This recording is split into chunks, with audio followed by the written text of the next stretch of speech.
Hi hello ನಮಸ್ತೆ, ಕನ್ನಡ ಫಿಲ್ಮಾಲಜಿಗೆ ಸ್ವಾಗತ. ನಾನು ನಿಮ್ಮ ನೀರಜ್. ಇವತ್ತು ನಮ್ಮ ಜೊತೆ ಪ್ರೊಡ್ಯೂಸರು ಇವರು ಸರ್ ಫ್ರಮ್ ಇದರಿಂದ ಸ್ಟಾರ್ಟ್ ಆಗಿದ್ದು, ನಿಮ್ಮ ಪಲ್ಲಕ್ಕಿಯಿಂದ ಅಲ್ವಾ ಸರ್? ಹೌದು. ಸೊ ನಾನು ಅದಕ್ಕೆ ಏನು ಕೇಳ್ತೀನಿ ಅಂದರೆ, ಪಲ್ಲಕ್ಕಿ ಹೊತ್ಕೊಂಡು ಬಂದಂಥವ್ರು ನಿರ್ಮಾಪಕರು. ಸೊ ಪರಮೇಶ್ ಅವರು ನಮ್ಮ ಜೊತೆ ಇದ್ದಾರೆ ಸರ್. ಅದ್ಭುತವಾದ ಸಿನಿಮಾ ಕೊಟ್ಟಿದ್ದೀರಾ. ನಿಮಗೆ ಕಾರ್ಯಕ್ರಮಕ್ಕೆ ಸ್ವಾಗತ ಹೇಳಿದೆ. ಯಾಕಂದ್ರೆ ಈ ತರ ಒಂದು ಇಂಟ್ರೊಡಕ್ಷನ್ ಕೊಟ್ಟೆ ನಿಮ್ಗೆ ಅಂದ್ರೆ, ಪಲ್ಲಕ್ಕಿ ಹೊತ್ಕೊಂಡು ಬಂದವರು ಅಂದ್ರೆ ಕನ್ನಡ ಚಿತ್ರರಂಗನ ಪಲ್ಲಕ್ಕಿಲೆ ಮೆರೆಸಿದಂಥವ್ರು. ಸೊ ಅಲ್ಲಿಂದ ಸ್ಟಾರ್ಟ್ ಆಗಿ ಇವತ್ತು ಪ್ರಣಯಂ ಬಂದು ನಿಂತಿದೆ. ಸೊ ಪ್ರಣಯಂ ಇಂಟರ್ವ್ಯೂ ಮಾಡಕ್ ಬಂದಿದ್ದೀನಿ, ಬಟ್ ಅದನ್ನ ಬಿಟ್ಟು ಬೇರೆಲ್ಲ ಒಂದಷ್ಟು ಮಾತಾಡೋಣ ಅಂತ ನನ್ನ ಆಸೆ. ಮೊದಲನೇದಾಗಿ ಅಪ್ಪು ಸರ್ ನಮ್ಮಿಂದ ಇದ್ದಾರೆ, ಸೊ ನಿಮ್ಮಿಂದ ಕೂಡ ಇದ್ದಾರೆ. ಅದ್ರ ಬಗ್ಗೆ ಒಂದಷ್ಟು ಮಾತಾಡ್ತಾ ಅಪ್ಪು ಸರ್ ಬಗ್ಗೆ ಒಂದಷ್ಟು ಮಾಹಿತಿ ಅಂತ ಸರ್. ನನಗೆ ಆ್ಯಕ್ಚುಲಿ ಈ ಫಿಲಿಮಲ್ಲಿ ಒಂದು ಸಾಂಗ್ ಆಡಬೇಕಾಯಿತು Appu sir. So Manomurthy sir US ಇದ್ದರು. US ಇದ್ದಾಗ ನಾನೇನು ಮಾಡಿದೆ, ಅವ್ರಿಗೆ ಯಾವಾಗ ಬರ್ತಿದ್ರು ಅಂತ ಕೇಳ್ಕೊಂಡು ಇನ್ನೊಂದು 3 days ಇತ್ತು ಅವ್ರು ಬರೋದು. ಅಪ್ಪು ಸರ್ ಎಕ್ಸ್ಪೈರ್ಡ್ ಆಗೋಕ್ಕೂ ಅವ್ರು ಬರೋದಕ್ಕೂ 3 days. ಮನೋಮೂರ್ತಿ ಸರೂ ಅಪ್ಪು ಸರ್ಗೆ ಮೆಸೇಜ್ ಮಾಡಿದ್ದಾರೆ. ಸೊ ನಾನು ಈ ಥರ US ಇದ್ದೀನಿ, ಬರ್ತಾ ಇದ್ದೀನಿ, ನಂದೊಂದು ಸಾಂಗ್ನ ಆಡ್ಕೊಡಿ ಅಂತ. ಸೊ ಅದನ್ನೆಲ್ಲ ಅವ್ರಿಗೆಲ್ಲ ಟ್ಯೂನ್ ಎಲ್ಲ ಕಳಿಸಿ ಅವ್ರಿಗೆ ಇಷ್ಟ ಆಗಿ ನಾನು ಅದನ್ನು ಅವ್ರ ಕೈಯಲ್ಲೇ ಆಡಿಸ್ಬೇಕು ಅಂತ ಪ್ಲ್ಯಾನ್ ಮಾಡಿದ್ದೆ. ಸೊ ಅದೇನೋ ದೈವ ಇಚ್ಛೆ, ಭಗವಂತ ಅವ್ರನ್ನ ಆದಷ್ಟು ಬೇಗ ಕರ್ಕೊಂಡ್ಬಿಟ್ರು. ನಮ್ಮನ್ನೆಲ್ಲ ಒಂಥರ ತಬ್ಲಿ ಮಾಡಿ ಹೊರ್ಟೋಗ್ಬಿಟ್ರು.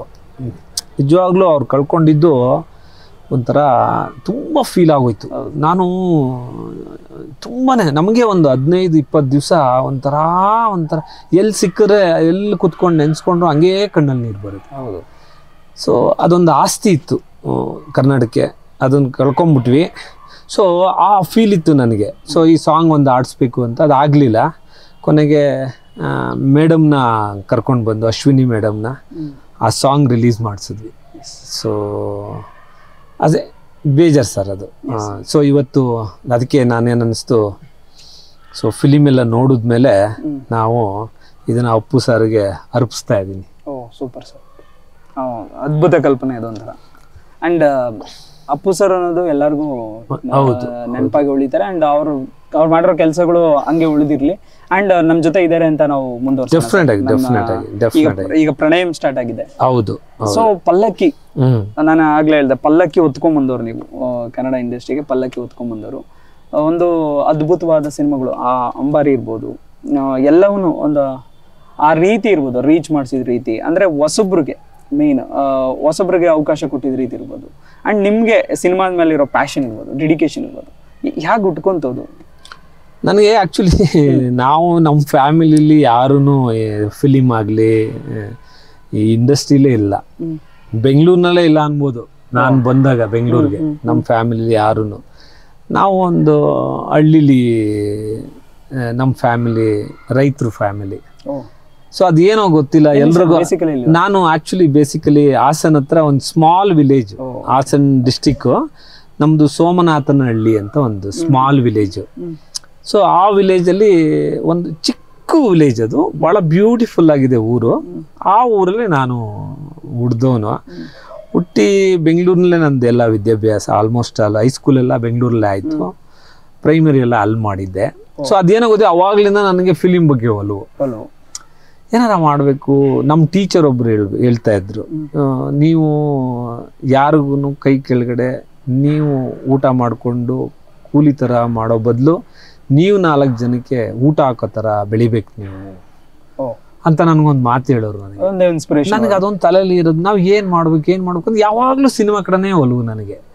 ಸೊ ಆ ಟೈಮಲ್ಲಿ ನಾನು ಒಂದು ಕಡೆ ಕಾಲೇಜ್ಗೆ ಹೋಗ್ಬೇಕಾದ್ರೆ ಒಂದು ಶೂಟಿಂಗ್ ನಡೀತಾ ಇತ್ತು. ಅಲ್ಲಿ ಶೂಟಿಂಗ್ ನೋಡಕ್ಕೆ ಹೋಗಿ ನಿಂತ್ಕೊಂಡಿದ್ದೆ. ನೋಡಿದ್ರೆ ಅಲ್ಲಿ ರಾಮು ಸರ್ ಇದ್ರು, producer Ramu sir, Koti Ramu sir, Malashri madam husband. So ಅವರು ನನಗೆ ಒಂಥರ ಇನ್ಸ್ಪಿರೇಷನ್ ಆಗ್ಬಿಟ್ರು. ಅವ್ರು ಏನು ಮಾಡಿದ್ರೆ, ಎಲ್ಲ ದೊಡ್ಡ ದೊಡ್ಡ ಆರ್ಟಿಸ್ಟ್ ನಾವು ಫಿಲಿಮಲ್ಲಿ ನೋಡಿದ್ದೆ, ಅವರೆಲ್ಲ ಹಿಂಗೆ ಕೈ ಕಟ್ಕೊಂಡು ಒಂದು ಕಡೆ ನಿಂತಿದ್ರು. ಇವರು ಕೂತಿದ್ರು ಒಂದು ಚೇರಲ್ಲಿ, ಇವ್ರಿಗೆ ಒಬ್ರು ಛತ್ರಿ ಹಿಡ್ಕೊಂಡಿದ್ರು. ನಾನು ಯಾರು ಅಂತ ಕೇಳಿದೆ. ಅವಾಗ ನೋಡು ಅವರೇ ಪ್ರೊಡ್ಯೂಸರು ಅಂತ. ಓ, ಪ್ರೊಡ್ಯೂಸರ್ಗೆ ಈ ಥರ ಒಂದು ಮರ್ಯಾದೆ ಇದೆ, ಒಂದು ರೆಸ್ಪೆಕ್ಟ್ ಇದೆ ಅಂತ ಅದು ನೋಡಿದೆ. ಏಯ್ ಮಚ, ಏನಾರ ನಾವು ಆದರೆ ನನ್ನ ಫ್ರೆಂಡ್ಗೆ ಹೇಳ್ದೆ, ಏಯ್ ನಾನು ಪ್ರೊಡ್ಯೂಸರೇ ಆಗಬೇಕು ಅನ್ನೋದು. ಏಯ್ ಲವ್ ತಿನ್ನಕ್ ಊಟ ಎಲ್ಲ ಪ್ರೊಡ್ಯೂಸರ್ ಆಯ್ತಾನಂತೆ, ನಡಿಯೋಲೋ ಹಗಲ್ಗನ್ಸ್ ಕಾಣ್ಬೇಡ ಅಂದ ಅವನು. ಅವಾಗ್ಲಿಂದನೂ ನನಗೆ ಒಂಥರ ಅದ್ರ ಬಗ್ಗೆ ಒಲವು ಬಂತು. ಬಟ್ ಏನೋ ದೇವ್ರ ದಯದಿಂದ ನಂಗೆ ದೇವ್ರ ಆ ರೂಟ್ ತೋರಿಸ್ಬಿಟ್ಟ. ಸೊ ಅಲ್ಲಿಂದ ಸ್ಟಾರ್ಟ್ ಆಯ್ತು. ಮೊದಲನೇ ಸಿನಿಮಾ ಸಾಧು, ಎರಡನೇ ಸಿನಿಮಾ ಓ ಗುಲಾಬಿಯೇ, ಮೂರನೇ ಸಿನಿಮಾ ಪಲ್ಲಕ್ಕಿ. ಸೊ ಅದಾದ್ಮೇಲೆ ಈಗ ಪ್ರಣಯಂ. ಇದ್ರ ನಡುವೆ ಜೀವ, ಪಾರಿಜಾತ, ಅಂಬಾರಿನೂ ನಾನೇ ಮಾಡಿ ಬಿಟ್ಕೊಟ್ಬಿಟ್ಟೆ. ಆಮೇಲೆ ಕರಿಯ 2 ಮಾಡಿದೆ, ಗಣಪ ಮಾಡಿದೆ. ಸೊ ಹಿಂಗೆ ಮಾಡ್ಕೊಂಡು ಬರ್ತಾ ಇದ್ದೀನಿ. ಅಂಡ್ ಅದೊಂದು ನಾನು ಕೇಳ್ಬೇಕು ಸರ್ ನಿಮ್ಗೆ, ಹೊಸಬ್ರು ಅಂತ ನಾನು ಅವಾಗಲೇ ಆಕಾಶನಲ್ಲೂ ಕೇಳಿದೆ, ಹೊಸಬ್ರಿಗೆ ಅವಕಾಶ ಕೊಡೋದಿದ್ದೆಲ್ಲ ತುಂಬಾ ರೇರೆಸ್ಟ್ ಅಲ್ಲಿ. ಯಾಕಂದ್ರೆ ಒಂದ್ ಸಕ್ಸಸ್ ಆದ್ಮೇಲೆ ಸ್ಟಾರ್ ನ ಇಟ್ಕೊಂಡು ಮಾಡ್ಬಿಡ. ಸೊ ಈ ಒಂದು ಆ ಪ್ರೊಡ್ಯೂಸರ್ ಥಾಟ್ಸ್ ಇರೋದು ಹೆಂಗೆ, ಒಂದ್ ಹಿಟ್ ಆಗ್ತಿದಂಗೆ ನೆಕ್ಸ್ಟ್ ಲೆವೆಲ್ ಸ್ಟಾರ್ ಹುಡುಕ್ಬಿಡುತ್ತೆ. ನಿಜ ನಿಜ. ಬಟ್ ನೀವು ಈಗ ಫಾರ್ ಎಕ್ಸಾಂಪಲ್ ಎಲ್ಲೋ ಒಂದ್ ಎರಡೆರಡು ಸಿನಿಮಾಗಳು ಮಾಡ್ಕೊಂಡಿರುವಂತವ್ರು, ಅಥವಾ ಎಲ್ಲೋ ಅವ್ರ ಪ್ರತಿಭೆ ಇದ್ರೂ ಗುರುತಿಸ್ಕೊಳಕ್ ಆಗಿಲ್ಲ ಅಂತವ್ರನ್ನೇ ಹುಡುಕಿ ನೀವು ಸಿನಿಮಾಗಳು ಮಾಡಿದ್ದೆ. ನಾನು ನೋಡಿ, ಆಕ್ಚುಲಿ ನಾನು ಮಾಡಿದ ಸಿನಿಮಾಗಳೆಲ್ಲ ಆಲ್ಮೋಸ್ಟ್ ಅಲ್ಲಿ ಅವರು ಹೊಸಬ್ರೆ ಹೀರೋಗಳು. ಹೌದೌದು. ನಾನು ಪಲ್ಲಕ್ಕಿ ಮಾಡಿದಾಗ ಪ್ರೇಮ್ದು ನೆನಪಿರ್ಲಿ ಬಂದಿತ್ತು ಅಷ್ಟೇ, ಜೊತೆಲೂ ಬಂದಿರ್ಲಿಲ್ಲ. ಸೊ ಅವಾಗ್ಲೇ ನಾನು ಅವ್ರದ್ದು ಪ್ಲಾನ್ ಮಾಡಿದೆ. ಈವನ್ ಓ ಗುಲಾಬಿಯೇ, ಆಮೇಲೆ ಸಾಧು ಕೂಡ ಥ್ರಿಲ್ಲರ್ ಮಂಜು ಅವರು ಅವಾಗ ಸ್ಟೆಂಟ್ ಮಾಸ್ಟರ್ ಹಾಕಿದ್ರು, ಸ್ಟೆಂಟ್ ಮಾಸ್ಟರ್ ಆಗಿ ಕೆಲಸ ಮಾಡ್ತಿದ್ರು. ಅವ್ರನ್ನ ಇಟ್ಕೊಂಡು ನಾನು ಹೀರೋ ಮಾಡಿದೆ. ಆಮೇಲೆ ಓ ಗುಲಾಬಿ ಒಂದ್ 3 ಜನ ಹುಡುಗರು ಮತ್ತೆ ಸುಹಾಸಿನಿ ಮೇಡಮ್ ಅವ್ರನ್ನ ಇಟ್ಕೊಂಡು ಮಾಡಿದೆ. ಸೊ ಪಲ್ಲಕ್ಕಿ, ಆಮೇಲೆ ಪಲ್ಲಕ್ಕಿ ಆದ ತಕ್ಷಣ ಅಂಬಾರಿ ಪ್ಲಾನ್ ಮಾಡಕ್ ಹೋದಾಗ ಅವರು ಕೂಡ ಜಸ್ಟ್ ದುನಿಯಲ್ಲಿ ಒಂದು ಕ್ಯಾರೆಕ್ಟರ್ ಮಾಡಿದ್ರು, ಯೋಗಿ ಅವರು, ಅದನ್ನ ಪ್ಲಾನ್ ಮಾಡಿದ್ವಿ. ಆಮೇಲೆ ಇದೇ ತರ ಎಲ್ಲರೂ ಹೊಸಬ್ರೆ. ಈಗ ನಾನು ಈ ಪ್ರಣಯಂ ಮಾಡಕ್ ಹೊರಟಾಗ ಈ ತರದ್ರ ಹೊಸಬ್ರನ್ನೇ ಹುಡುಕ್ತಾ ಇದ್ದೆ. ಅದೇನೋ ಗೊತ್ತಿಲ್ಲ ನನಗೆ, ಕತೆ ತುಂಬಾ ಚೆನ್ನಾಗಿತ್ತಲ್ಲ. ಸೊ ಕತೆ ಚೆನ್ನಾಗಿದ್ದಾಗ ನಾವು ಕತೆ ಮೇಲೆ ನಾನು ಸಿನಿಮಾ ಮಾಡಕ್ ಹೋದಾಗ ನಾನು ಸ್ಟಾರ್ ಇಟ್ಕೊಂಡು ಮಾಡಕ್ಕಾಗಲ್ಲ. ನಮ್ಗೇನಾದ್ರೂ ಆ ಕತೆನೇ ಒಂಥರ ಸ್ಟಾರ್ ತರ ಇರುತ್ತೆ. ಸೊ ನಾವು ಕತೆಗಳನ್ನ ಇಟ್ಕೊಂಡು ಸಿನಿಮಾ ಮಾಡಕ್ ಹೋದಾಗ, ಈಗ ಸ್ಟಾರ್ ಇಟ್ಕೊಂಡು ಮಾಡಕ್ ಹೋದಾಗ ಅದು ಬೇರೆ. ಅವಾಗ ಸ್ಟಾರ್ಗೆ ಹೆಂಗ್ ಮಾಡ್ಬೇಕು ಅಂತ ಪ್ಲಾನ್ ಮಾಡ್ಬೋದು. ಬಟ್ ನಾವು ಕತೆ ಇಟ್ಕೊಂಡು ಸಿನಿಮಾ ಮಾಡಕ್ ಹೋದಾಗ ನಾವು ಕತೆಗೆ ಅನುಗುಣವಾಗಿರೋರ್ನ ಹುಡುಕ್ಬೇಕೇ ಹೊರತು ಸ್ಟಾರ್ ಇಟ್ಕೊಂಡು ಮಾಡಕ್ಕಾಗಲ್ಲ. ಸೊ ಈ ಕತೆನೇ ಒಂದು ಸ್ಟಾರ್ ಈ ಸಿನಿಮಾದಲ್ಲಿ. ಪ್ರಣಯಮಲ್ಲಿ ಕತೆ ತುಂಬಾ ಸ್ಟ್ರಾಂಗ್ ಆಗಿದೆ. ನನಗೆ ಆ ಕತೆ ಫ್ಲಾಶ್ ಆದಾಗ್ಲೇನೆ ಇದನ್ನ ಒಳ್ಳೆ ಕಪ್ಪಲ್ ಇಟ್ಕೊಂಡು ಸಿನಿಮಾ ಮಾಡ್ಬೇಕು. ಅವ್ರ ಮಾರ್ಕೆಟ್ ಇದೆಯೋ ಇಲ್ವೋ ಅದ್ಯಾವುದು ನಾನು ನೋಡಿಲ್ಲ. ಈಗ actually Raju Bichugatti film release ಆಯ್ತು, ಪಾಪ ಲಾಕ್ ಡೌನ್ ಆಗೋಯ್ತು, 2ನೇ ವಾರಕ್ಕೆ ಸಿನಿಮಾ ಇಲ್ದಂಗ ಆಗೋಯ್ತು. ಅವಾಗ ನಾನು ಬಿಟ್ಬಿಡ್ಬೋದಾಗಿತ್ತು. ಬಟ್ ಹಂಗ ನಾನು ಆತರ ಬಿಸ್ನೆಸ್ ನೋಡ್ಕೊಂಡು ಸಿನಿಮಾ ಮಾಡಿದವನಲ್ಲ. ಏನೋ ಒಂಥರ ಈ ಪಿಕ್ಚರೇ ಒಂಥರ ಲಕ್ಕು. ಇದಕ್ಕೆಲ್ರು ಅವ್ರವ್ರಾಗ ಕೂಡ್ಬಿಟ್ಟು ಬಂದ್ಬಿಟ್ರು. ಆಮೇಲೆ ಟೆಕ್ನಿಷಿಯನ್ ಅಷ್ಟೇ, ಇದು ಏನೇನ್ ಬೇಕೋ ಅದೇ ತಗೊಂಡ್ಬಿಡ್ತು. ಪ್ರಣಯಮು ಪ್ರತಿಯೊಂದು ಅದೇ ತಗೊಳುತ್ತೆ. ಲೊಕೇಶನ್ ಬೇಕು, ಅದು ಹಿಂಗೆ ಬೇಕು, ಅದಿಲ್ಲ ಅಂದ್ರೆ ಅದು ಶೂಟಿಂಗ್ಗೆ ಮುಂದಕ್ಕೆ ಹೋಗಲ್ಲ. ಸೊ ಆ ತರ ಈ ಕತೆ ನನಗೆ ಸ್ಟಾರ್ಟ್ ಆಗಿದ್ದು. ಆಮೇಲೆ ನಾನು ಹೊಸಬ್ರನ್ನ ಮಾಡ್ಕೊಂಡು ಬಂದಿದ್ದು ಈ ಉದ್ದೇಶ ಇಟ್ಕೊಂಡೆ ಹೊಸಬ್ರನ್ನ ಮಾಡ್ಕೊಂಡು ಬಂದಿದ್ದು ಜಾಸ್ತಿ. ಅಂದ್ರೆ ಈಗ ಫಾರ್ ಎಕ್ಸಾಂಪಲ್ ಪ್ರಣಯಂ ಒಂಥರ ಮೆಲೋಡಿ ಡ್ರಾಮಾ. ಈಗಿನ ಫಾರ್ ಎಕ್ಸಾಂಪಲ್ ಅವಾಗಲೇ ನಾವು ಮಾತಾಡ್ತಿದ್ದೋ OTT ಅನ್ನೋ ಒಂದು ಪ್ಲಾಟ್ಫಾರ್ಮ್ ಇದೆ. ಹೆಂಗಾಗ್ಬಿಟ್ಟಿದೆ ಅಂದರೆ OTTಗೆ ಒಂದು ಸಿನಿಮಾ ಮಾಡೋ ಥರ ಆಗ್ಬಿಟ್ಟಿದೆ. ಅಥವಾ ನಮ್ಮ ಕನ್ನಡ ಸಿನಿಮಾನ ಯಾರು ತೊಗೊಳೋದಿಲ್ಲ ಮಟ್ಟಕ್ಕೆ ಮಾತಾಡ್ತಾ ಇದ್ದಾರೆ. ಆ್ಯಸ್ ಅ ಪ್ರೊಡ್ಯೂಸರ್ ಆಗಿ ನಿಮಗೆ ಈ ಬಿಸ್ನೆಸ್ ಎಲ್ಲ ಗೊತ್ತಿರುತ್ತೆ ಸರ್. ಸೊ OTTಲಿ ಈ ಥರ ಬಿಸ್ನೆಸ್ ಆದರೆ, ಅಥವಾ ಟಿವಿಗೆ ಬರೋಕ್ಕೆ ಒಂದು ಪ್ಲಾಟ್ಫಾರ್ಮ್ ಇರುತ್ತೆ, ಅದಕ್ಕೆ ಒಂದು ಬಿಸ್ನೆಸ್ ಇರುತ್ತೆ. ಸೊ ಯಾಕೆ ಈ ಥರ OTT ಒಳಗೆ ಕನ್ನಡ ಸಿನಿಮಾ ತೊಗೊತಿಲ್ಲ, ಬಟ್ ವ್ಯೂವರ್ಸ್ ನಮ್ಮದೇ ಜಾಸ್ತಿ ಇದ್ರೂ ತೊಗೊತಿಲ್ಲ? ನಾನು ಒಂದು ವಿಚಾರ ಹೇಳ್ತೀನಿ. ಒಂದು OTT ಅನ್ನೋದು ಬಂದು ತುಂಬ ದಿವಸ ವರ್ಷಗಳೇ ಆಗಿದೆ. ಆದರೆ ನಮ್ಮಲ್ಲಿ ಇಂಡಿಯಾದಲ್ಲಿ OTT ಅಂತ ಫಾರ್ಮೆಟ್ ತುಂಬ ಫಾಸ್ಟಾಗಿ ಮೂವ್ ಆಗಿದ್ದು ಕೋವಿಡ್ ಟೈಮಲ್ಲಿ. ಹೌದು. ಯಾಕೆಂದರೆ ಜನ ಹೊರಗಡೆ ಬರ್ತಿರ್ಲಿಲ್ಲ, ಬೇರೆ ಎಂಟರ್ಟೈನ್ಮೆಂಟ್ ದಾರಿ ಇರಲಿಲ್ಲ. ಹಾಗಾಗಿ ಎಲ್ಲರೂ ಟಿವಿಲಿ ಹಾಕೊಂಡು ನೋಡಿದ್ರು ಅದು OTT ಜನಗಳಿಗೆ ಅಲ್ಲೇನಾಗಿದೆ, ದೊಡ್ಡ ಬಿಸ್ನೆಸ್ ಕಟ್ಕೊಟ್ಟಿದೆ OTT. ಈ ದೊಡ್ಡ ಕಂಪ್ನಿಗಳಿದಾವಲ್ಲ, ಅಮೆಝಾನು, ನೆಟ್ಫ್ಲಿಕ್ಸ್, ಈಗೆಲ್ಲ ಫಾರ್ಮೆಟು ಒಂದು 100 ಫಾರ್ಮೆಟ್ ಇದೆ OTT. ಆದರೆ ನಮ್ಮ ಕರ್ನಾಟಕದಲ್ಲಿ ಹೈಯೆಸ್ಟ್ OTT ಫಾರ್ಮೆಟ್ನ ವಾಚ್ ಮಾಡೋರು ಇದ್ದಾರೆ. ಆದರೆ ಕನ್ನಡ ಸಿನಿಮಾಗೆ ಯಾರು OTT ಅವರು ಬೈ ಮಾಡಕ್ ಮುಂದೆ ಬರಲ್ಲ. ರೀಸನ್ ಏನಂದ್ರೆ, OTT ಅಂತ ಮಾಡಕ್ ಹೋದಾಗ ಅದೊಂದು ಬೇರೆ ಫಾರ್ಮೆಟ್ ನಾವು ಸಿನಿಮಾ ಮಾಡಬೇಕು. ಆಮೇಲೆ ಕನ್ನಡದಲ್ಲಿ ಏನಾಗಿದೆ, ಇತ್ತೀಚೆಗೆ ಬರೀ ನೋಡಿ 4-5 ಜನ ಸ್ಟಾರ್ಸ್ ಇದ್ದಾರೆ. ಸ್ಟಾರ್ಸ್ ಫಿಲಿಮ್ಸು ಒಂದು ದೊಡ್ಡ ಮಟ್ಟಕ್ಕೆ ತಗೊಳ್ತಾ ಇದ್ದಾರೆ.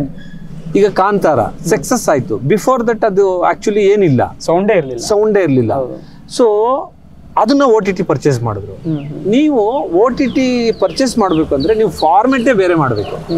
OTT ಏನಾಗುತ್ತೆ ಅಂದ್ರೆ ಸೆಕ್ಸ್, ಕ್ರೈಮ್, ಬ್ಲಡ್, ಈ ಶಾಡೋ ಇರಬೇಕು ಅಂಡ್ ಸೆನ್ಸಾರ್ಲೆಸ್ ಇದು. ಹೌದು, ಅಲ್ಲಿ ಏನಾಗಿದೆ ಅಂದ್ರೆ ನೀವು ಇವಾಗ ಸೀಕ್ರೆಟ್ ಗೇಮ್ ಹೋಯ್ತಲ್ಲ, ಸೂಪರ್ ಹಿಟ್.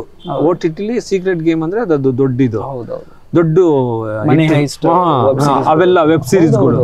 ಅದ್ರಲ್ಲೆಲ್ಲ ನೋಡಿ ನಿಮಗೆ ಅದನ್ನ ನಾವು ಥಿಯೇಟರ್ ನೋಡಕ್ಕಾಗಲ್ಲ, ಜನಗಳು ಅದನ್ನ ಥಿಯೇಟರ್ ನೋಡಕ್ಕಾಗಲ್ಲ, ಫೀಲ್ ಕೊಡಲ್ಲ. ಆಮೇಲೆ ಇದು ನಿಮ್ಗೆ ಈ ತರ ನಾವು ಮೊಬೈಲ್ ಅಲ್ಲಿ ನೋಡೋದು ಜಾಸ್ತಿ. OTT ಫಾರ್ಮೆಟ್ ನ ಮೊಬೈಲ್ ಅಲ್ಲಿ ನೋಡೋರೆ ಜಾಸ್ತಿ.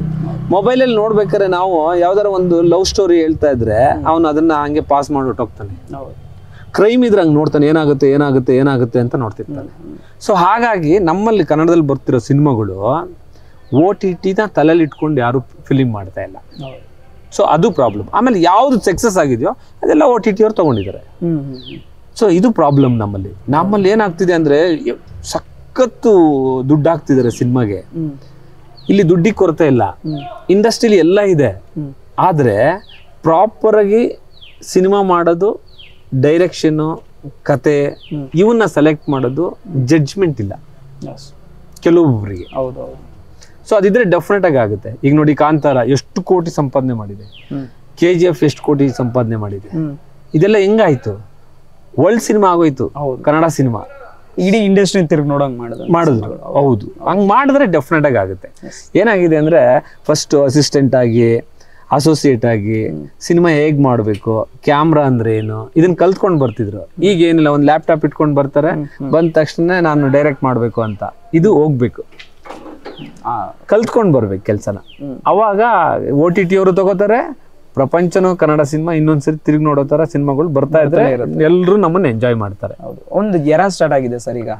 ಕನ್ನಡ ಇಂಡಸ್ಟ್ರಿನ ನೋಡೋ ಮಟ್ಟದ್ದು ಚೇಂಜಸ್ ಆಗಿದೆ, ಅಥವಾ ಕನ್ನಡ ಇಂಡಸ್ಟ್ರಿಗೆ ಒಂದು ಬೆಲೆ ಬಂದಿದೆ. ಮುಂಚೆನೆ ಇತ್ತು, ಬಟ್ ದ ರೇಂಜ್ ಜಾಸ್ತಿ ಆಗಿದೆ. ನೀವೇನ್ ಹೇಳ್ತೀರಿ ಸರ್? ಆಕ್ಚುಲಿ ಏನ್ ಗೊತ್ತಾ, ಅಣ್ಣೂರ್ ಸಿನಿಮಾಗಳು, ಆಮೇಲೆ ವಿಷ್ಣು ಸರ್, ಶಂಕರ್ ನಾಗ್ ಸಿನಿಮಾಗಳನ್ನ ಬೇರೆ ಬಾಲಿವುಡ್ ಅವರು, ಸ್ಯಾಂಡ್ಲ್ವುಡ್ ಅವರು, ತಮಿಳ್ ಇಂಡಸ್ಟ್ರಿ, ತೆಲುಗು ಇಂಡಸ್ಟ್ರಿ ಅವರು ರಿಲೀಸ್ ಆಗೋದ್ ಕಾಯ್ತಿದ್ರಂತೆ. ಬಂದು ಫಿಲಿಂ ಮಾರ್ನಿಂಗ್ ಶೋನ ಫಿಲಿಂ ನೋಡ್ಕೊಂಡು ಹೋಗ್ತಿದ್ರು. ನಮ್ಮ ಅವಾಗ ರೀಮೇಕ್ ಆಗ್ತಿದ್ದು, ನಮ್ಮ ಜಾಸ್ತಿ ರೀಮೇಕ್ ಆಗ್ತಿದ್ದು. ಅವಾಗ ಇಂಡಸ್ಟ್ರಿ ಕಷ್ಟದಲ್ಲಿತ್ತು, ಎಲ್ಲ ಇಲ್ಲಿ ಇರ್ಲಿಲ್ಲ, ಏನು ಇರ್ಲಿಲ್ಲ. ಹೋಗಿ ಚೆನ್ನೈಲಿ ಶೂಟ್ ಮಾಡ್ಬೇಕಾಗಿತ್ತು. ಚೆನ್ನೈಲಿ ಕನ್ನಡ ಸಿನಿಮಾಗಳಿಗೆ ಬೆಳಿಗ್ಗೆ ಹೊತ್ತು ಫ್ಲೋರೇ ಕೊಡ್ತಿರ್ಲಿಲ್ವಂತೆ. ಪಾಪ ಇವರು ಬೆಳಿಗ್ಗೆ ಎಲ್ಲ ಕಾಯ್ದು ಅವ್ರು ಬಿಟ್ಕೊಟ್ಟಾಗ ಸಿನಿಮಾ ಮಾಡಿದ್ದಾರೆ, ಎಂತೆಂತ ಸಿನಿಮಾಗಳು ಮಾಡಿದ್ದಾರೆ. ಸೊ ಅದು ಮತ್ತೆ ರಿಪೀಟ್ ಆಗ್ಬೇಕು ಅಂದ್ರೆ ಆಗ್ತಾ ಇದೆ. ಬಟ್ ಈಗ ಇಂಡಸ್ಟ್ರಿ ಎಲ್ಲ ಚೆನ್ನಾಗಿದೆ, ಒಳ್ಳೆ ಕತೆಗಳು, ಒಳ್ಳೆ ಟೆಕ್ನಿಷಿಯನ್ಸ್, ಒಳ್ಳೆಯವರು ಮಾಡಿದ್ರೆ ಡೆಫಿನೆಟ್ ಆಗಿ ಆ ಯುಗ ಮತ್ತೆ ಕ್ರಿಯೇಟ್ ಆಗುತ್ತೆ, ಡೌಟೇ ಇಲ್ಲ. ಆಮೇಲೆ ಈಗ ಇದೆಯಲ್ಲ, ಈಗ ಇಮಿಡಿಯೇಟ್ ಪ್ಲಾಟ್ಫಾರ್ಮ್ಗಳು. ಅವಾಗ ಅಣ್ಣವರು ಅವರೆಲ್ಲ ಸಿನಿಮಾ ಮಾಡ್ಬೇಕಾದ್ರೆ ಸ್ಯಾಟಲೈಟ್ ಇರ್ಲಿಲ್ಲ, OTT ಇರ್ಲಿಲ್ಲ, ಅಂತದ್ರಲ್ಲಿ ಎಂತೆಂತ ಸಿನಿಮಾಗಳು ಮಾಡಿದ್ದಾರೆ. ಟೆಂಟ್ ಹಾಕೊಂಡು ಸಿನಿಮಾ ನೋಡ್ತಿದ್ರು. ಬಟ್ ಸಿನಿಮಾ ಯಾವತ್ತೂ ಅದಕ್ಕೆ ಸಾವೇ ಇಲ್ಲ. ನಾವು ಹೇಳ್ತೀವಿ ಇಂಡಸ್ಟ್ರಿ ಏನೋ ಮುಳುಗ್ತಿದೆ ಅಂತ. ಇಂಡಸ್ಟ್ರಿ ಮುಳುಗಲ್ಲ, ಇಂಡಸ್ಟ್ರಿ ಇರೋ ಜನಗಳು ಮುಳುಗ್ತಾ ಇದ್ದಾರೆ, ಜನಗಳು ಮುಳುಗಿಸ್ತಾರೆ ಹೊರತು ಇಂಡಸ್ಟ್ರಿ ಯಾವತ್ತೂ ಅದು ಮುಳುಗಲ್ಲ. ಅದು ಹೆಲ್ತಿ ಆಗಿರುತ್ತೆ, ಅದ್ರ ರೆಸ್ಪೆಕ್ಟ್ ಅದನ್ನ ಅದು ಪಡ್ಕೊಂಡಿರುತ್ತೆ. ಎಲ್ಲ ಒಂದು ಈ ತರ ಕಾಂತಾರ KGF ಬಂದು ಬೂಸ್ಟ್ ಅಪ್ ಮಾಡ್ಬಿಡು. ಹೌದು, ಅಲ್ಲಿಂದ ಒಂದು 100 ಜನ ಬರ್ತಾರೆ. ಎಲ್ಲ ಇಂಡಸ್ಟ್ರಿಲೂ ಮೈನಸ್ ಇದೆ, ಪ್ಲಸ್ ಇದೆ. ಬಟ್ ಏನಂದ್ರೆ ಈಗ ನೋಡಿ, ಮಲಯಾಳಂ ಇಂಡಸ್ಟ್ರಿದು ಹೈಯೆಸ್ಟ್ OTT ಪ್ಲಾಟ್ಫಾರ್ಮ್ ಅಲ್ಲಿ ಜನ ನೋಡ್ತಾರೆ, ನಮ್ಮಲ್ಲೇ ನೋಡ್ತಾರೆ. ಯಾಕೆ ಅಂದ್ರೆ ಲ್ಯಾಂಗ್ವೇಜ್ ಗೊತ್ತಿಲ್ಲ ಅಂದ್ರೂ ಅದು ನೋಡ್ಸ್ಕೊಂಡು ಹೋಗುತ್ತೆ, ಕತೆ ಚೆನ್ನಾಗಿತ್ತು ಅಂದ್ರೆ. ಪ್ರಣಯಮಲ್ಲಿ ಅದೇ ಸ್ಪೆಷಲ್. ನಾನು ಹೇಳ್ತಾ ಇದ್ದೀನಿ, ಪ್ರಣಯಮ್ ಏನಕ್ಕೆ ಜನಗಳಿಗೆ ಇಷ್ಟ ಆಗುತ್ತೆ ಅಂದ್ರೆ ಲಾಸ್ಟ್ ಮೂಮೆಂಟ್ ಅವ್ರಿಗೆ ಏನು ಗೆಸ್ ಮಾಡೋಕ್ಕಾಗಲ್ಲ. ಸರ್ ಅದನ್ನ ಕೇಳಬೇಕು ಅಂದ್ರೆ ಪ್ರಣಯಮಲ್ಲಿ ನಿಮ್ಮದು ನೀವೇನೋ ಕೊಟ್ಟಿದ್ ಲೈನ್ ಇಟ್ಕೊಂಡು ಅವ್ರ ಇಂಪ್ರೂವೈಸೇಷನ್ ಇಲ್ಲ. ಈಗ ಬಂತು ಸರ್ ಅದು ಹಿಂಗೆ ಕೂತ್ಕೊಂಡಿದ್ವಿ, ಇಲ್ಲ ಫ್ರೆಂಡ್ಸ್ ಎಲ್ಲ ಕಾಫಿ ಕುಡಿತಾ ಕೂತ್ಕೊಂಡಿದ್ವಿ. ನಾನು ಯಾವಾಗ್ಲೂ ಯೋಚನೆ ಮಾಡ್ತಾ ಇರ್ತೀನಿ, ಒಂದು ಸಿನಿಮಾ ಮಾಡ್ಬೇಕಂದ್ರೆ ಯಾವ್ದು ಮಾಡ್ಬೇಕು, ಹೇಗ್ ಮಾಡ್ಬೇಕು. ಈಗ ಪ್ರಣಯ ಮುಗಿದ ತಕ್ಷಣ ನೆಕ್ಸ್ಟ್ ಏನ್ ಮಾಡ್ಬೇಕು ಅಂತ ಯೋಚನೆ ಮಾಡ್ತಿರ್ತೀನಿ. ಹಿಂಗೆ ಯೋಚನೆ ಮಾಡ್ತಿರ್ಬೇಕಾದ್ರೆ ನನಗೆ ಒಂದು ಥಾಟ್ ಬಂತು. ಆ ಥಾಟ್ ಹೆಂಗಿತ್ತು ಅಂದ್ರೆ, ಈ ಥಾಟೇ ಮಜಾ ಇದೆ, ಈ ಥಾಟ್ ಕೇಳಕ್ಕೆ, ನೋಡಕ್ಕೆ, ಅದನ್ನ ಊಹೆ ಮಾಡ್ಕೊಳಕ್ಕೆ ಒಂಥರ ಮಜಾ ಕೊಡ್ತಾ ಇದೆ. ಇದನ್ನ ನಾನು ಸಿನಿಮಾ ಮಾಡಿದ್ರೆ ಇನ್ಯಾವ ಮಟ್ಟಕ್ಕೆ ಅದು ಮಾತಾಡ್ಬೋದು ಅಂತ ಅನ್ನಿಸ್ತಿತ್ತು ನನಗೆ, ಯಾವಾಗಲೂ ಕಾಡ್ತಿತ್ತು. ಸೊ ಹಾಗಾಗಿ ಪ್ರಣಯಂಗೆ ಒಂದು ಧೈರ್ಯ, ಅದು ಒಂದು ಒಳ್ಳೆ ಸಿನಿಮಾ ಆಗಕ್ಕೆ ಆ ಥಾಟೇ ಆ ಥಾಟ್ ಡೆಫಿನೆಟ್ ಆಗಿ ಎಲ್ರಿಗೂ ಇಷ್ಟ ಆಗುತ್ತೆ. ನಾನು ಈ ಪ್ರಶ್ನೆ ಕೇಳ್ಬೇಕು, ವೈಯಕ್ತಿಕ ಪ್ರಶ್ನೆ. ನಿಮಗೆ ಆಕ್ಟ್ ಮಾಡೋ ಹುಚ್ಚು, ಬಾಡಿ ಎಲ್ಲ ಒಳ್ಳೆ ಫಿಸಿಕ್ ಆಗಿ ಇಟ್ಕೊಂಡಿದೆ, ಇಂಟ್ರೆಸ್ಟ್ ಇರುತ್ತಲ್ಲ ಸರ್? ಎಲ್ರು ಕೇಳ್ತಾರೆ, ನಮ್ಮ ಡೈರೆಕ್ಟರ್ಗಳು ಎಲ್ಲದರಲ್ಲೂ ಒಂದೊಂದು ಕ್ಯಾರೆಕ್ಟರ್ ಇಟ್ಟಿರ್ತಾರೆ. ನನಗೆ ಅದೇನೋ ಇಂಟ್ರೆಸ್ಟ್ ಇಲ್ಲ.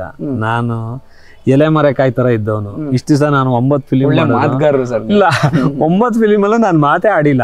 ಪ್ರಣಯಮನ್ ಏನಕ್ಕೆ ಮಾತಾಡ್ತಿದ್ದೀನಿ ಅಂದ್ರೆ ಅಟ್ಲೀಸ್ಟ್ ಜನಗಳಿಗೆ ಗೊತ್ತಾಗ್ಬೇಕು ನನ್ನ ಫಿಲಿಮ್ ಅಂತ ಹೆಂಗ್ ಬರ್ತಾರೆ. ಈಗ ದರ್ಶನ್ ಸರ್ ಫಿಲಿಮ್ ಆದ್ರೆ ಬರ್ತಾರೆ, ಸ್ಟಾರ್ ಇದ್ರೆ ಬರ್ತಾರೆ. ಈಗ ನಮ್ಮ ಫಿಲಿಮ್ ಯಾರು ಬರ್ತಾರೆ, ನಾವು ನಮ್ ಬರಂಗ್ ಮಾಡ್ಕೋಬೇಕು ಅನ್ನಂಗಿದ್ರೆ ನಾನು ಏನ್ ಮಾಡಿದೀನಿ ಅಂತ ಜನಗಳಿಗೆ ಹೇಳ್ಬೇಕು ಅಂತ ಒಂದ್ ಸ್ವಲ್ಪ ಜಾಸ್ತಿ ಮಾತಾಡ್ತಾ ಇದ್ದೀನಿ. ಯಾಕೆಂದ್ರೆ ಜಾಸ್ತಿ ಮಾತಾಡ್ತಿದ್ದೀನಿ ಅಂದ್ರೆ ಸಿನಿಮಾ ಬಗ್ಗೆ ಅದಕ್ಕೆ ಮಾತಾಡ್ತಾ ಇದ್ದೀನಿ.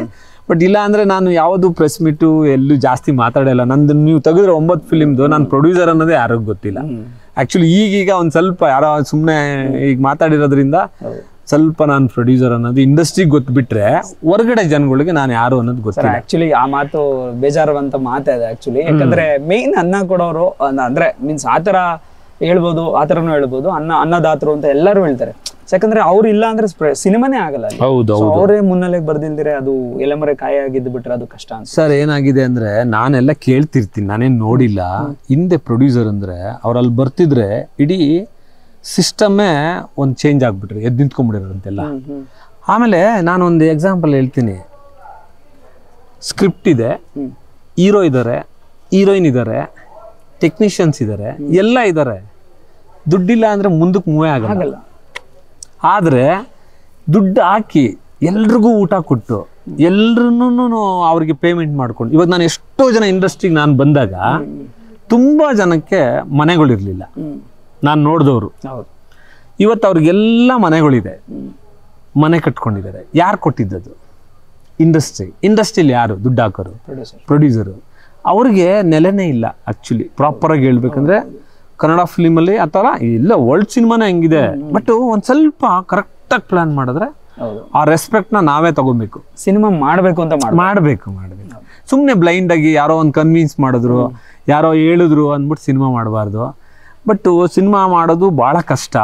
ಅದನ್ನ ಪ್ರಾಪರಾಗಿ ಮಾಡಿದ್ರೆ ಈ ಥರದ್ದು ಯಾವುದೂ ಆಗಲ್ಲ, ಗೆಲ್ಬೋದು. ರೆಸ್ಪೆಕ್ಟ್ ಇರುತ್ತೆ. ಪ್ರೊಡ್ಯೂಸರ್ಗೆ ಇಲ್ಲದ ರೆಸ್ಪೆಕ್ಟ್ ಯಾರಿಗಿದೆ ಸರ್? ಎಲ್ಲ ಇದ್ರೇನೆ, ಪ್ರೊಡ್ಯೂಸರ್ ಇದ್ರೇನೆ, ದುಡ್ಡಿದ್ರೇನೆ ಸಿನಿಮಾ. ಆದ್ರೆ ಇನ್ನೊಂದು ಏನೇ ಕೆಲಸ ಮಾಡಬೇಕು ಅಂದ್ರೆ ದುಡ್ಡೇ. ಅದೇ ಇಲ್ಲ ಅಂದ್ರೆ ಅದು ಹಾಕೋನ್ಗೆ ಬೆಲೆ ಇಲ್ಲ ಅಂದ್ರೆ ಏನಿರುತ್ತೆ ಅದರಲ್ಲಿ?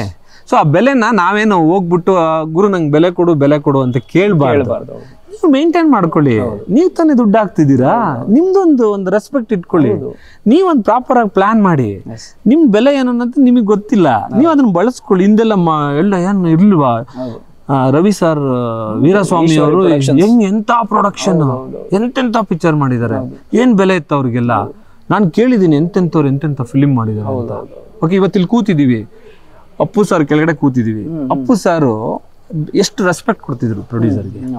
ಆಮೇಲೆ ಅಣ್ಣವ್ರು ಎಷ್ಟು ಅನ್ನದಾತ ಅಂತ ಕರೆದಿದ್ದಾರೆ. ಎಲ್ಲಾ ಸ್ಟಾರ್ಸ್ಗಳು ಅಲ್ವಾ? ಇವತ್ತು ಇದು ಇದೆಯಲ್ಲ, ಇದು ಅಬ್ಬಾಯಿ ನಾಯ್ಡು ಸ್ಟುಡಿಯೋ. ಈ ಸ್ಟುಡಿಯೋ ಕಟ್ಟಿದ್ದು ಯಾರು? ಇದ್ರಲ್ಲಿ ಎಷ್ಟು ಜನ ಊಟ ಮಾಡ್ತಿದ್ದಾರೆ? ಪ್ರೊಡ್ಯೂಸರ್ ಅವರೊಬ್ರು. ಅಬ್ಬಾಯಿ ನಾಯ್ಡು ಸರ್ ಅಂದ್ಬಿಟ್ಟು ಅವರು ಒಬ್ರು ಸಾಮಾನ್ಯ ಒಬ್ರು ಗಾರೆ ಕೆಲ್ಸದವ್ರು ಆಗಿದ್ರಂತವ್ರು. ಅವರು ಸಿನಿಮಾ ಮಾಡಿ ಗೆದ್ದು ನೋಡಿ ಇಷ್ಟು ದೊಡ್ಡ ಸ್ಟುಡಿಯೋ ಕಟ್ಟಿದ್ದಾರೆ. ಸೊ ಪ್ರೊಡ್ಯೂಸರ್ ನಮಗೆ ಅದು ಇರಬೇಕು. ನಾವು ಸುಮ್ಮನೆ ಅವ್ರನ್ನ ದೂರದು, ಅವರಿಂದ ನಂಗೆ ಲಾಸ್ ಆಯ್ತು, ಇವರಿಂದ ಲಾಸ್ ಆಯ್ತು ಅಲ್ಲ, ನಾವೇ ತಗೊಂಡಿರೋದು. ಪ್ರೊಡ್ಯೂಸರ್ ಲಾಸ್ ಆಗಿರೋದು ಪ್ರೊಡ್ಯೂಸರ್ ಇಂದ ಬಿಟ್ರೆ ಬೇರೆಯವರಿಂದ ಅಲ್ಲ. ಯಾರಪ್ಪ ಬಂದ್ ಕರೆದವ್ರೆ, ಬಾ ಗುರು ನೀನ್ ಪಿಕ್ಚರ್ ಮಾಡು, ದುಡ್ಡು ಹಾಕ್ಬಿಡು, ನೀನು ಮನೆ ಮಠ ಮಾರ್ಕೋ ಅಂತ ಯಾರು ನಮ್ಗೆ ಹೇಳಿದಾರ? ಬಟ್ ನಮಗ್ ಹುಷಾರಿರ್ಬೇಕು. ನಾವ್ ಯಾವ ಬಿಸ್ನೆಸ್ ಮಾಡ್ತಾ ಇದೀವಿ, ಆ ಬಿಸ್ನೆಸ್ ಅಲ್ಲಿ ನಾನು ದುಡ್ಡು ಹಾಕ್ತಿದ್ದೀನಿ. ಬಟ್ ಸಿನಿಮಾ ಏನಂದ್ರೆ ಒಂದ್ ಸ್ವಲ್ಪ ಬೇರೆ ಬಿಸ್ನೆಸ್ ಕಂಪೇರ್ ಮಾಡಿದ್ರೆ ಇದು ಮೇಜರ್ ರಿಸ್ಕ್ ಇರುವಂತ ಬಿಸ್ನೆಸ್ ಇದು.